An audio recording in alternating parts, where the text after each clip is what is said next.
The world never plays fair. No matter how honest you are, someone will betray you. No matter how skilled you become, someone less qualified will take your spot. That's reality. But those who understand this reality, they survive. And those who survive, they rule. This is a power you can't see, but everyone feels it. This is dark intelligence. Dark intelligence is born when people get betrayed, humiliated, and defeated. Others break down, but you build strength from that pain. It's the kind of intelligence that listens, watches, stays quiet, and strikes at the perfect moment. While others argue, you gather information. While they get angry, you calculate. While they drown in emotions, you plan the future. Most people play checkers. You're about to learn how to play chess. But before we dive deep, let me be crystal clear. This knowledge is for protection, not destruction. Use it to defend yourself, not to hurt innocent people. The goal is to understand the game, not to become the villain. Today you'll discover the 8 psychological traits that separate survivors from victims, leaders from followers, winners from losers. Now I want you to drop this affirmation in the comments. I choose to be strategically intelligent, not emotionally reactive. Now let's unlock the secrets that powerful people don't want you to know. Number 1, calculated opacity. You're never completely clear about your intentions. You show only what's necessary. When people know half the story, they fill in the blanks with their imagination. And that imagination, it controls them. Machiavelli once said, "Everyone sees what you appear to be. Few experience what you really are." Think about the most intriguing people you know. They never tell you everything. They leave gaps in their stories. They answer questions with questions. They smile when you expect them to explain. This isn't about lying. This is about strategic communication. Here's what happens in most conversations. Someone asks you a question, and you feel obligated to give them a complete answer. You explain your motivations, your fears, your plans. You think you're being honest and building trust, but you're actually giving away your power. Smart people understand that mystery creates influence. Smart people understand that mystery creates influence. When you don't reveal everything, people become curious. Curiosity leads to interest. Interest leads to respect, and respect leads to influence. Let's say someone asks about your weekend plans. Most people say, "Oh, I'm just staying home, maybe watching some movies." That's complete transparency, but it's also completely forgettable. Instead, you could say, "I have something important to take care of," then change the subject. Notice the difference. The first answer makes you predictable. The second answer makes you interesting. This doesn't mean being rude or secretive about everything. It means being selective about what you share and when you share it. The most successful people in any field master this principle. They reveal just enough to keep people engaged, but never enough to lose their advantage. Your information is your currency. Don't spend it all at once. When you practice calculated opacity, people start paying more attention to what you say because they know you don't say everything.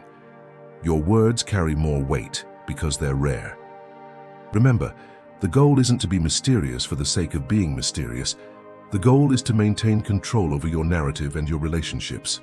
Number 2, adaptive persona. You're not the same person with everyone. You adjust your personality based on who you're talking to. People think they know you, but they only know one version of you.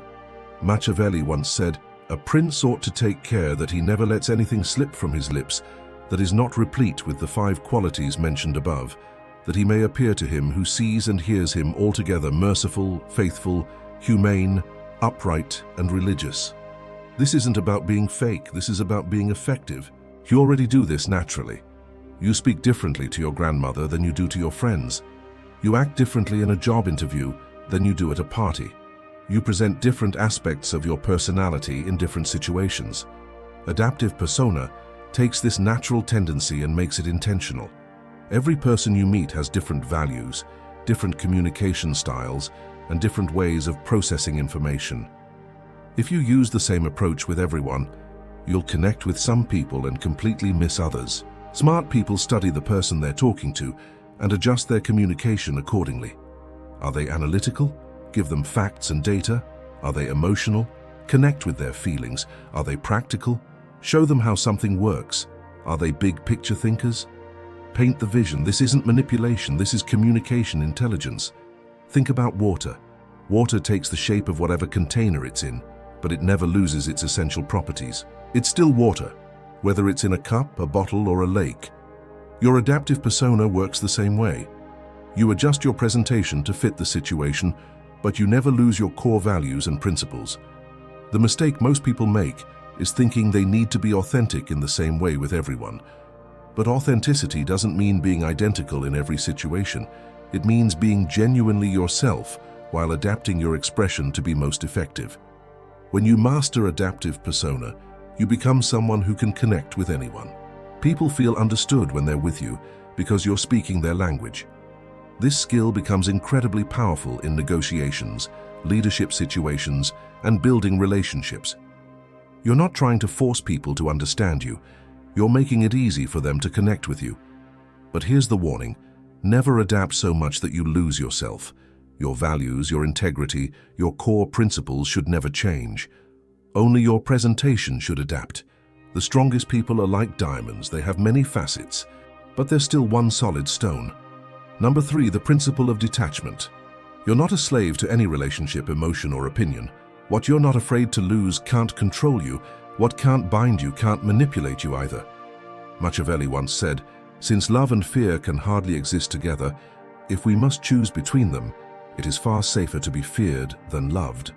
Detachment is probably the most misunderstood concept in dark intelligence. People think it means being cold or uncaring. It doesn't. It means being free. Most people are controlled by their attachments. They're afraid to lose their job, so they accept bad treatment. They're afraid to lose a relationship, so they compromise their values. They're afraid to lose approval, so they say what people want to hear instead of what needs to be said. Fear of loss makes you weak. Freedom from that fear makes you powerful. This doesn't mean you shouldn't care about anything. It means you shouldn't be desperate about anything. Imagine this. 2 people are negotiating a business deal. Person A really needs this deal to work out. They're counting on it. They've already made plans based on it happening. Person B would like the deal to work out, but they have other options. They're willing to walk away if the terms aren't right. Who do you think has more power in that negotiation? Person B, obviously. Because they're not attached to the outcome, they can negotiate from strength. Detachment gives you clarity. When you're not emotionally invested in being right, you can see situations more clearly. When you're not desperate for approval, you can make better decisions. When you're not afraid of being alone, you can choose better relationships. The paradox is this: the less you need something, the more likely you are to get it. Think about confident people. They're not confident because everything always goes their way. They're confident because they know they'll be okay even if things don't go their way. That's the power of detachment. Now, this doesn't mean being careless or indifferent. You should still work hard for your goals and care about the people in your life.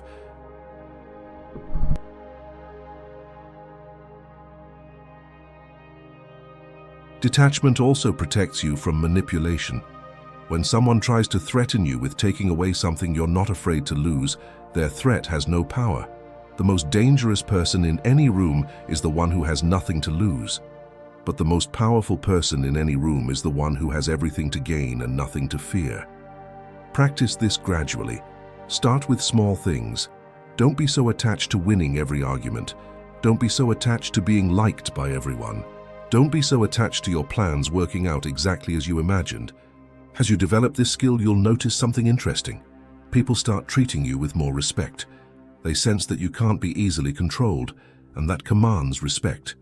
Remember, detachment isn't about not caring. It's about caring without being controlled by that care. Number 4, silent leverage. You don't apply pressure directly. You wait. When people make mistakes and become vulnerable, your silent presence becomes the heaviest influence in the room. Machiavelli once said, "Never was anything great achieved without danger." Most people think power is loud. They think it's about raising your voice, making demands, and forcing your will on others. That's amateur hour. Real power whispers. Silent leverage is the art of creating influence without saying a word. It's about positioning yourself so that your mere presence changes the dynamic of any situation. Here's how it works. Instead of telling people what to do, you create situations where they naturally want to do what benefits you. Instead of demanding respect, you make yourself indispensable. Instead of fighting for power, you make people give it to you willingly. Let's break this down with practical examples. In conversations, silent leverage means knowing when to pause. Most people are uncomfortable with silence, so they fill it with words. Often those words reveal more than they intended to share. When you're comfortable with silence, you control the rhythm of the conversation. Next time someone asks you a difficult question, don't answer immediately. Pause. Look at them thoughtfully. Let the silence stretch for a few seconds, then give your answer. Watch how it changes the weight of your response. In negotiations, silent leverage means having alternatives that you don't need to mention. When the other person knows you have options, they negotiate differently. You don't have to threaten to walk away. Your willingness to walk away is enough. In relationships, silent leverage means being the person who adds value without asking for recognition. When you consistently make other people's lives better, they naturally want to keep you around. You don't have to demand loyalty. You earn it through your actions.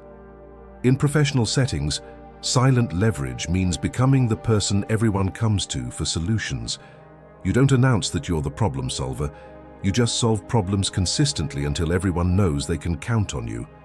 The key to silent leverage is patience. You're not looking for immediate results. You're building long-term influence. Most people want instant gratification. They want to see immediate results from their efforts. But silent leverage works differently. You plant seeds and wait for them to grow. You make investments and wait for them to pay dividends. This requires a different mindset. You have to be comfortable with delayed gratification. You have to trust that your consistent actions will eventually create the influence you're seeking. What happens when you master silent leverage? People start coming to you for advice without you offering it. They start seeking your approval without you demanding it. They start following your lead without you asking them to. You become the quiet force that shapes outcomes without anyone realizing it's happening. But there's an important ethical consideration here. Silent leverage should never be used to manipulate people into doing things that harm them. The goal is to create win-win situations where everyone benefits. The most ethical use of silent leverage is to influence people toward better decisions for themselves and others. You're not tricking them. You're guiding them toward outcomes that serve everyone's best interests. Remember, silent leverage is not passive. You're still taking action. You're still making moves. You're just doing it quietly and strategically, instead of loudly and obviously. Number 5. Psychological echo. You reflect people's deepest needs and fears back to them. They think you're speaking their language, but actually, you're gaining understanding and influence. Machiavelli once said, "Men judge generally more by the eye than by the hand. For everyone can see and few can feel. Everyone sees what you appear to be. Few really know what you are." Psychological echo is about becoming a mirror that reflects back what people need to see and hear. This isn't about deception. It's about deep understanding and strategic communication. People don't buy products, services, or ideas. They buy solutions to their problems and fulfillment of their desires. When you can identify and reflect back their real needs, you become incredibly valuable to them. Most people are terrible at this because they're too focused on what they want to say instead of what the other person needs to hear. Let me explain how psychological echo works in practice. First, you have to become a student of human nature. You need to understand that everyone you meet is carrying invisible burdens, secret desires, and unspoken fears.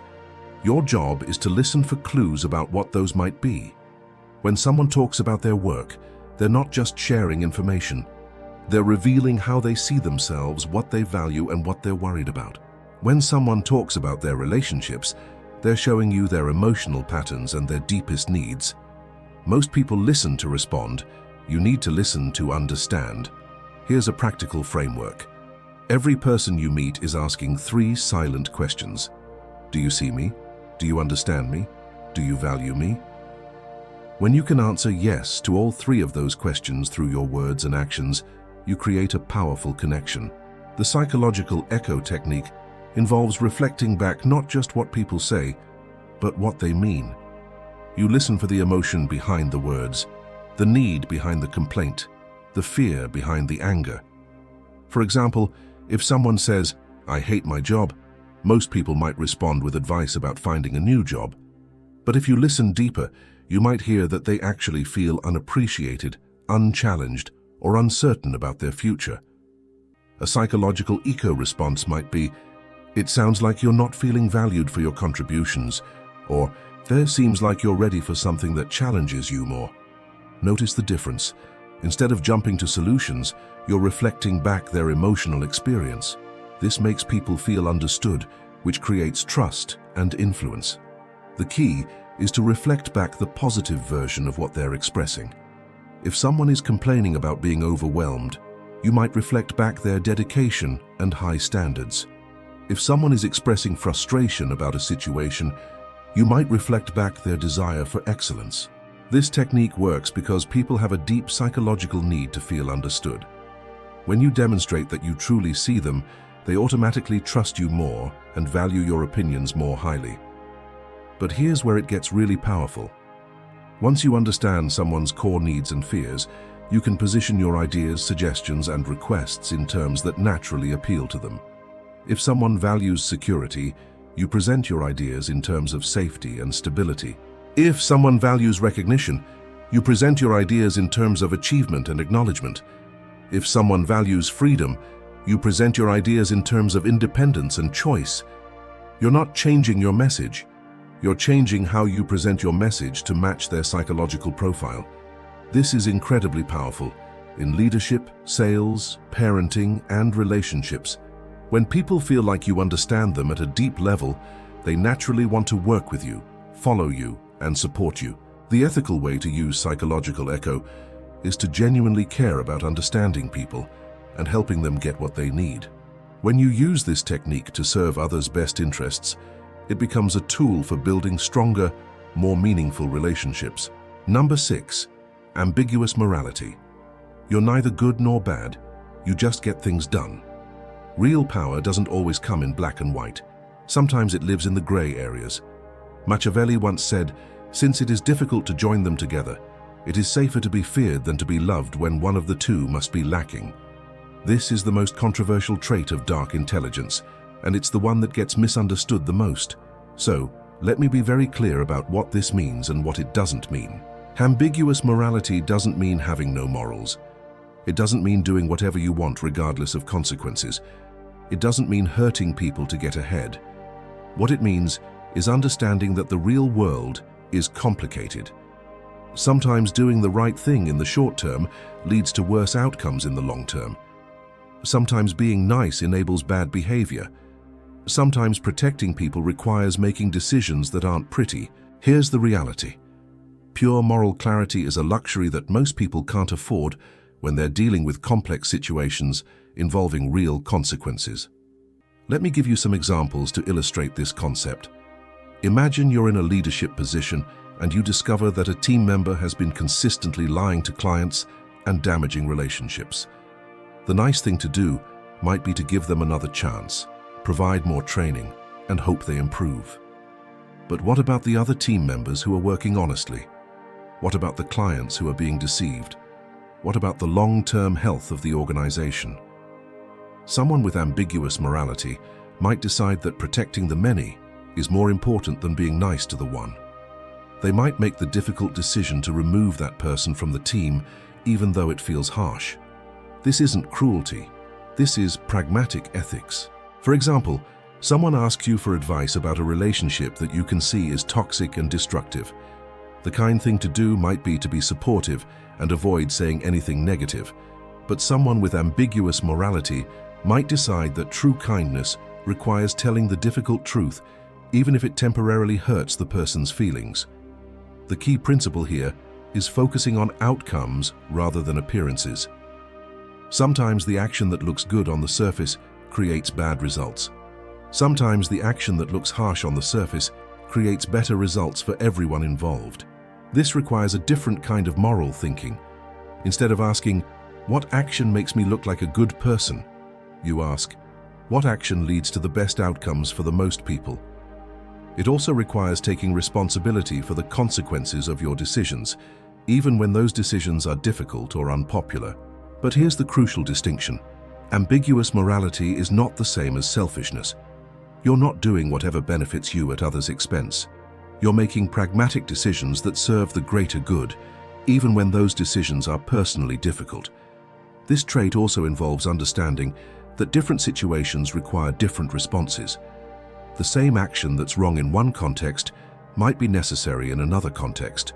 For example, being completely honest might be the right approach in a close personal relationship, but it might be counterproductive in certain professional negotiations where strategic disclosure is more effective. Someone with ambiguous morality understands these nuances and adapts their approach accordingly. The danger of this trait is that it can be used to justify selfish or harmful behavior. That's why it's crucial to maintain clear ethical guidelines about what you will and won't do, even in complex situations. My recommendation is to establish clear boundaries for yourself. What are your non-negotiable values? What lines will you never cross? What outcomes are you willing to accept responsibility for? Within those boundaries, give yourself permission to be pragmatic and strategic, even when it means making decisions that others might not understand or approve of. Remember, the goal is not to be liked by everyone. The goal is to be effective and ethical in a complex world where simple answers don't always work. Number 7, controlled exposure. You don't reveal everything about yourself. The less people know, the more they assume, and assumptions lead to mistakes that make your strategy easier. Machiavelli once said, "Men are so simple of mind and so much dominated by their immediate needs that a deceitful person will always find plenty who are ready to be deceived." In a world where people share every detail of their lives on social media, controlled exposure might seem outdated, but it's actually more powerful than ever. When everyone is oversharing, the person who shares strategically stands out. When everyone is broadcasting their thoughts and feelings, the person who keeps some mystery becomes intriguing. Controlled exposure is about being intentional with your personal information. It's about understanding that not everyone needs to know everything about you, and that selective sharing can actually strengthen your relationships and increase your influence. Let's start with the psychology behind this. Humans are naturally curious creatures. When we encounter something incomplete or mysterious, our brains automatically try to fill in the gaps. This is called the curiosity gap, and it's one of the most powerful psychological forces in human behavior. When you practice controlled exposure, you create curiosity gaps that make people more interested in you and more attentive to what you do share. Think about the most captivating people you know. They probably don't tell you everything. They share enough to keep you engaged, but they leave you wanting to know more. This isn't accidental, it's strategic. Now let's talk about practical applications in professional settings. Controlled exposure means being selective about which ideas you share and when you share them. It means not revealing all your capabilities at once. It means keeping some of your knowledge in reserve so you can provide value when it's most needed. For example, instead of showing all your skills in the first week of a new job, you might reveal them gradually over time.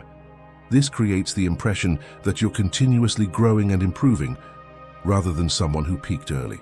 In social situations, controlled exposure means not telling your entire life story to everyone you meet. It means sharing personal information gradually as relationships develop and trust is earned. This doesn't mean being secretive or dishonest. It means being selective and strategic about what you reveal and to whom. In negotiations, controlled exposure means not revealing all your priorities and constraints up front. It means keeping some information in reserve so you can use it strategically as the negotiation develops. The key principle is this: information revealed can never be unrevealed. Once people know something about you, they can't unknow it. So, it's better to err on the side of revealing too little rather than too much.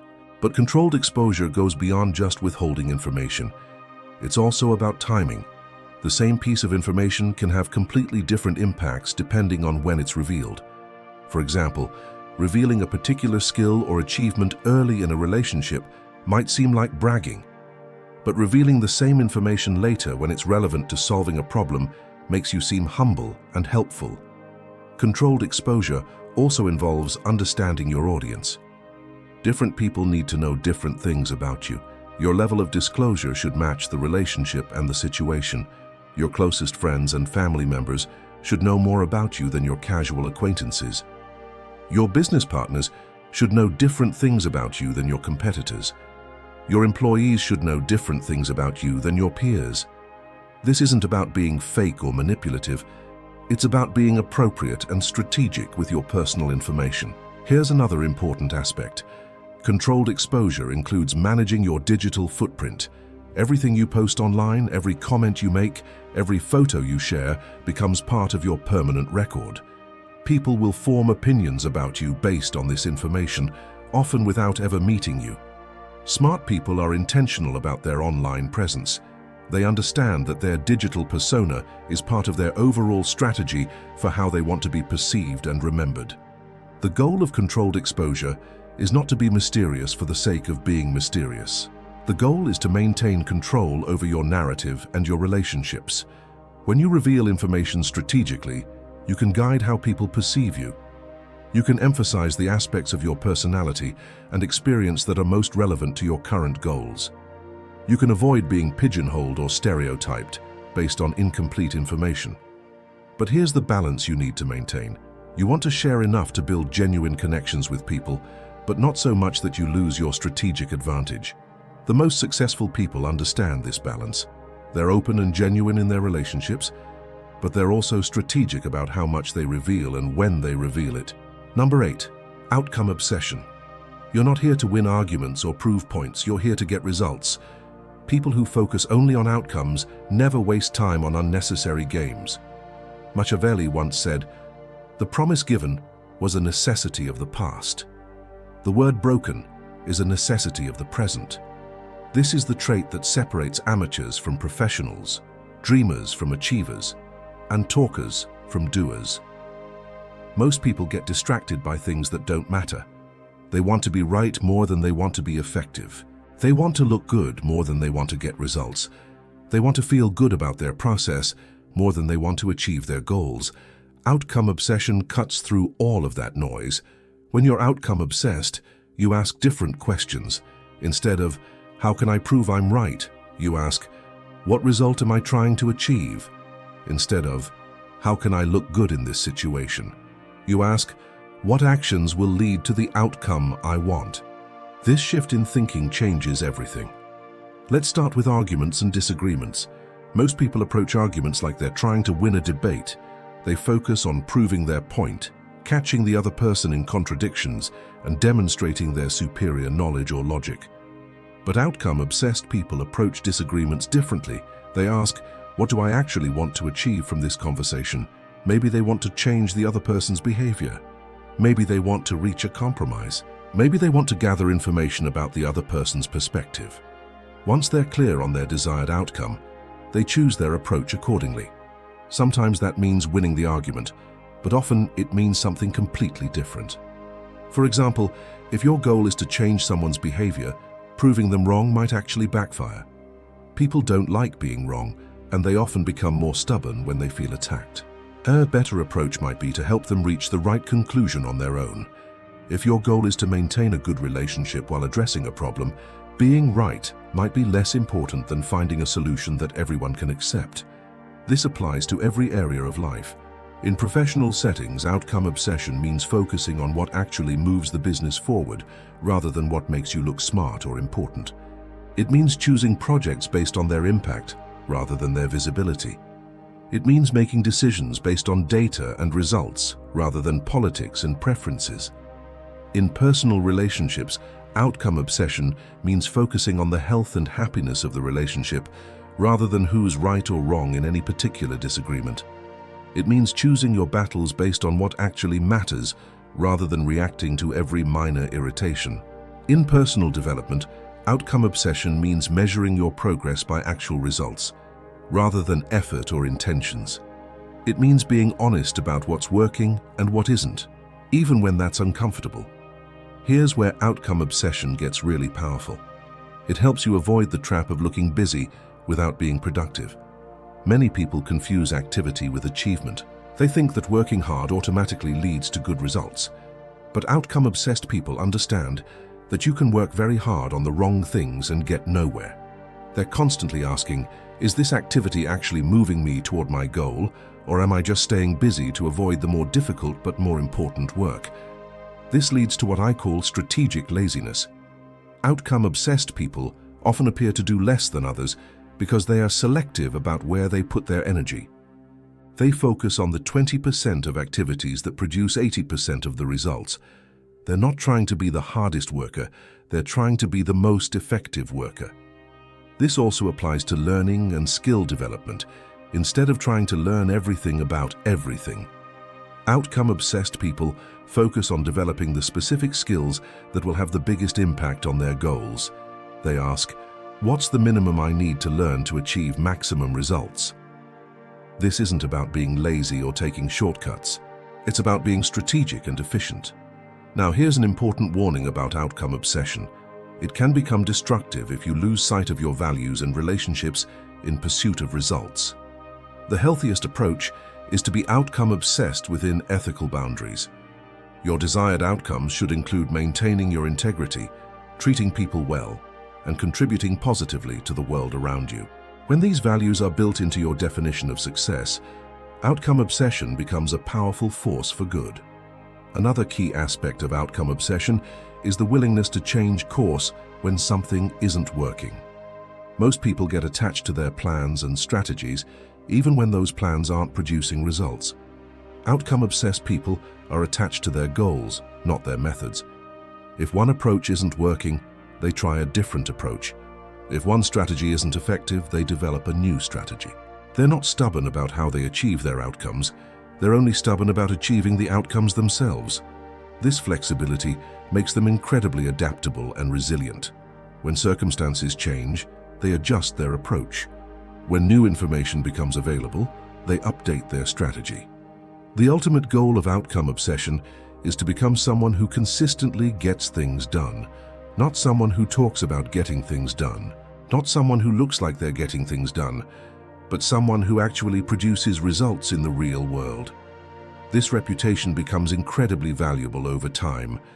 When people know you as someone who delivers on your commitments and achieves your goals, they start bringing you better opportunities, better partnerships, and better problems to solve. You've just learned the 8 traits of dark intelligence, but knowledge without application is worthless. Pick one trait that resonated with you the most. For the next 7 days, practice that trait in your daily interactions. Don't try to master all 8 at once. Focus on one. Notice how people respond to you differently. Notice how you feel when you approach situations with strategic intelligence instead of emotional reactivity. But remember what we talked about at the beginning. This power comes with responsibility. Use these insights to protect yourself, not to harm others. Use them to create better outcomes for everyone, not just for yourself. The world needs more strategically intelligent people who use their knowledge ethically. People who can see through manipulation and protect themselves and others from it. People who can navigate complex situations and find solutions that serve the greater good. That's the true purpose of dark intelligence, not to become a manipulator, but to become someone who can't be manipulated. Not to gain power over others, but to gain power over yourself and your circumstances. The most dangerous person in any room is the one with nothing to lose.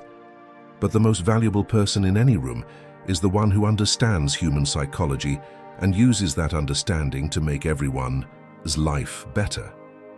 Which kind of person do you choose to be? If this video changed how you think about intelligence and power, hit that like button. If you want more content about psychology, strategy, and human behavior, subscribe and ring the notification bell. Drop a comment and let me know. Which of these 8 traits do you see in the most successful people around you, and which one are you going to practice first?